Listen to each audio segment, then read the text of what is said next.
18 मई 2017 मध्य प्रदेश के ग्वालियर जिले के एक छोटे से शहर गुना का ये दिन बाकी दिनों की तरह बिल्कुल सामान्य नहीं था। कम से कम 17 वर्षीय हेमंत और उसके परिवार के लिए उस दिन सुबह सुबह हेमंत ने अपने पिता अंतर सिंह से 40,000 रुपए लिए थे। उसका प्लान था एक सेकंड हैंड बाइक खरीदने का। बाइक की डील पहले से तय हो चुकी थी और हेमंत अपने दोस्तों के साथ बाइक लेने निकल गया। लेकिन जैसे जैसे वक्त बीतता गया हेमंत के घर लौटने की कोई खबर नहीं मिली। शुरुआत में परिवार को लगा कि शायद वो दोस्तों के साथ कहीं मस्ती कर रहा होगा, लेकिन जब देर रात तक कोई खबर नहीं आई और हेमंत का फोन लगातार स्विच ऑफ मिला तो माहौल तनावपूर्ण हो गया। परेशान होकर अंतर सिंह सीधे गुना पुलिस स्टेशन पहुंचे और बेटे की गुमशुदगी की रिपोर्ट दर्ज करवाई। पुलिस ने शुरुआती जांच में इसे ज्यादा गंभीरता से नहीं लिया। उनका मानना था कि 17 साल का लड़का शायद दोस्तों के साथ मस्ती में समय बिता रहा होगा और जल्द ही घर लौट आएगा।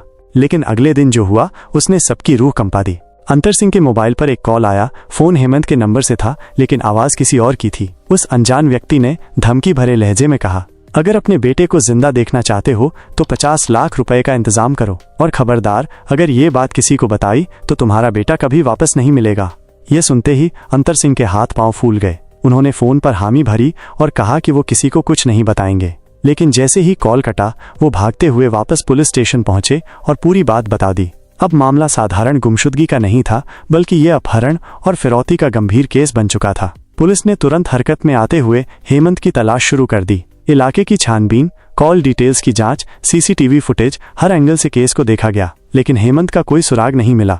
2 दिन बाद गुना पुलिस स्टेशन में एक और कॉल आया। इस बार किसी अनजान शख्स ने सूचना दी कि पटेल नगर इलाके में रेलवे पुल के नीचे किसी लड़के की जली हुई लाश पड़ी है। पुलिस तुरंत मौके पर पहुंची। शव बुरी तरह से जला हुआ था, पहचान करना मुश्किल था। लेकिन जब पहचान कराई गई तो खुलासा हुआ कि वो शव हेमंत का नहीं था बल्कि उसका करीबी दोस्त ऋतिक का था। अब सवाल उठने लगे, अगर ऋतिक मारा गया तो हेमंत कहाँ है और असली मास्टरमाइंड कौन है? पुलिस की उलझन अब और भी गहराने लगी थी। जैसे जैसे जांच आगे बढ़ी एक नहीं बल्कि 3 हत्याओं का राज सामने आने लगा। मामला सिर्फ फिरौती का नहीं था, इसमें दोस्ती, धोखा, लालच और खून का खौफनाक खेल छिपा हुआ था।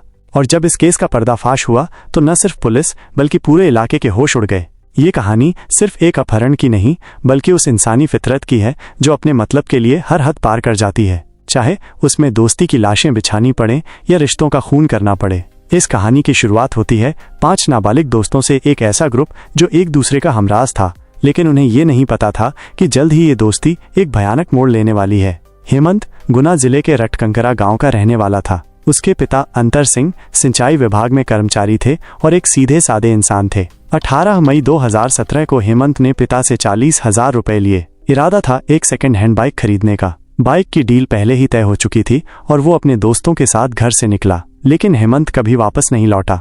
जब देर रात तक हेमंत का कोई अता पता नहीं चला तो अंतर सिंह सीधे थाने पहुंचे और फिर अगली सुबह आया एक खौफनाक कॉल। फोन हेमंत के नंबर से था लेकिन आवाज किसी और की। अगर बेटे को जिंदा देखना चाहते हो तो 50 लाख रुपए तैयार रखो और इस बारे में किसी को बताने की गलती मत करना।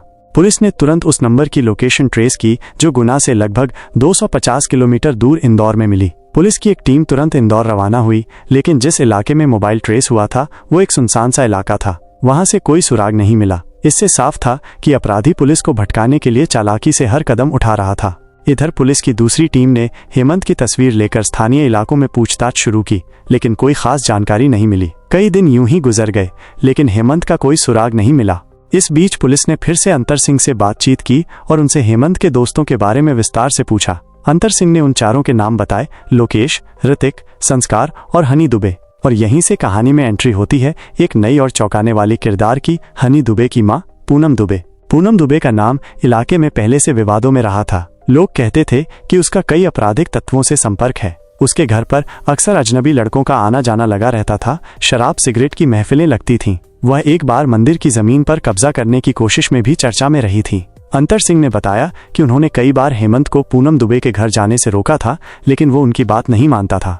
इन सुरागों के बाद पुलिस ने हेमंत के चारों दोस्तों को ढूंढना शुरू किया। पता चला कि लोकेश, हनी दुबे और संस्कार अपने घरों पर मौजूद थे, लेकिन ऋतिक कहीं नजर नहीं आ रहा था।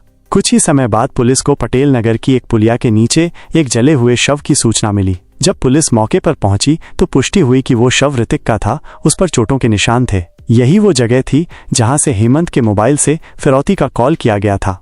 अब पुलिस को शक हुआ कि हेमंत के अपहरण और ऋतिक की हत्या आपस में जुड़े हुए हैं और इसमें हेमंत के दोस्तों का ही हाथ हो सकता है। लोकेश, हनी और संस्कार को पूछताछ के लिए थाने बुलाया गया, लेकिन क्योंकि वे नाबालिग थे और पुलिस के पास पुख्ता सबूत नहीं थे, उन्हें छोड़ना पड़ा। मामला अभी थमा भी नहीं था कि 28 मई को एक और सनसनीखेज खबर आई। लोकेश लोधी यानी हेमंत का एक और दोस्त मृत मिला। उसका शव नेगमा के जंगलों में मिला और उसे भी ठीक वैसे ही मारा गया था जैसे ऋतिक को। अब पुलिस को यकीन हो चला था कि कोई एक एक कर हेमंत के दोस्तों को खत्म कर रहा है, तो इसलिए कि वो कोई राज जानते थे या इसलिए कि हत्यारा नहीं चाहता था कि उसके खिलाफ कोई गवाही दे। अब केस दो तरफा हो गया था। एक ओर पुलिस को हेमंत की तलाश थी और दूसरी ओर उसे उन सिलसिलेवार हत्याओं के मास्टरमाइंड को पकड़ना था जो साया बनकर एक एक कर बच्चों को निगल रहा था। आखिर क्या था इस रहस्य के पीछे? क्या हेमंत अब भी जिंदा था? क्यों उसके दोस्त मारे जा रहे थे? और पूनम दुबे का इस पूरे मामले से क्या रिश्ता था? जैसे ही पूनम दुबे को थाने लाया गया, एक अजीब बात हुई। अचानक कई रसूखदार लोगों के फोन पुलिस स्टेशन पर घनघनाने लगे। सब एक ही बात कह रहे थे, पूनम को छोड़ दीजिए, वो निर्दोष है। लेकिन पुलिस समझ चुकी थी ये कोई मामूली केस नहीं है। शक और गहराता चला गया। अब शक की सुई घूमी पूनम के बेटे हनी दुबे और हेमंत के बाकी दोस्तों की ओर। पुलिस ने तुरंत हनी दुबे और संस्कार को भी हिरासत में ले लिया और इस बार पूछताछ में कोई ढील नहीं थी।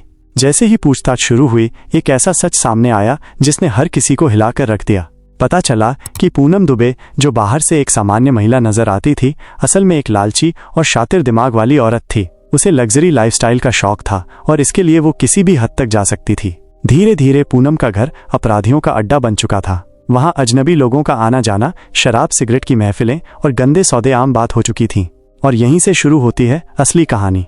हेमंत मीणा पूनम के बेटे हनी दुबे का दोस्त था। वो अक्सर पूनम के घर आता जाता था। जब पूनम को पता चला कि हेमंत का परिवार पैसे वाला है, उसने हेमंत को अपनी जाल में फंसाना शुरू कर दिया। कभी प्यार से, कभी बहलाकर पूनम ने हेमंत से उसके घर के गहने और पैसे मंगवाने शुरू कर दिए। यहाँ तक कि एक बार हेमंत की माँ के झुमके उसने गिरवी तक रख दिए। लेकिन इस रिश्ते का गंदा सच ज्यादा दिन तक छुप नहीं सका। एक दिन हनी दुबे ने अपनी माँ और अपने दोस्त हेमंत को साथ देख लिया। उसकी आंखों में खून उतर आया। उसी दिन हनी ने ठान लिया, अब ये दोस्त जिंदा नहीं बचेगा। और फिर शुरू हुआ मौत का वो खेल, जिसकी स्क्रिप्ट पहले से ही लिखी जा चुकी थी। 18 मई की दोपहर हेमंत 40,000 रुपए लेकर सेकेंड हैंड बाइक खरीदने निकला। उसके साथ था हनी दुबे। लेकिन असली प्लान कुछ और था। हनी ने अपने बाकी दोस्तों ऋतिक और लोकेश को भी नेगमा के जंगलों में पार्टी के बहाने बुला लिया। वहां पहुंचते ही बियर की बोतलें खुली, ठहाके लगे और फिर आया वो पल। एक तेज वार बियर की बोतल सीधी हेमंत के सिर पर। हेमंत लड़खड़ाया और फिर टूटी हुई बोतल से किए गए वारों ने उसकी जिंदगी हमेशा के लिए खत्म कर दी। खून से लथपथ हेमंत अब सांस नहीं ले रहा था। हनी ने उसकी जेब से पैसे निकाले, कुछ अपने पास रखे, कुछ दोस्तों को बांटे, मोबाइल भी अपने पास रख लिए और फिर शव पर पेट्रोल डालकर आग लगा दी, सबूत खत्म करने के लिए। लेकिन कहानी यहीं खत्म नहीं होती।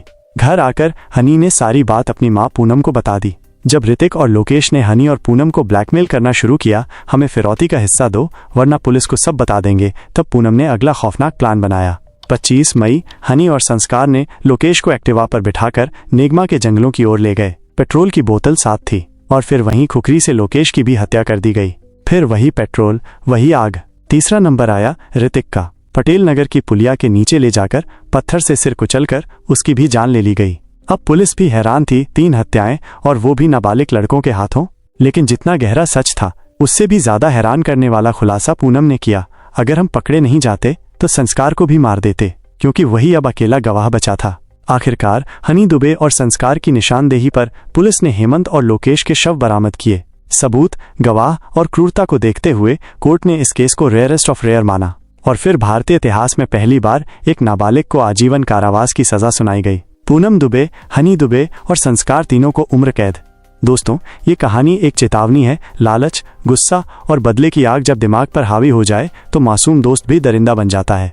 आप इस केस के बारे में क्या सोचते हैं? अपनी राय हमें कमेंट में जरूर बताएं। अगर आप इसी तरह के रियल क्राइम वीडियो देखना चाहते हैं तो अभी चैनल को सब्सक्राइब कीजिए।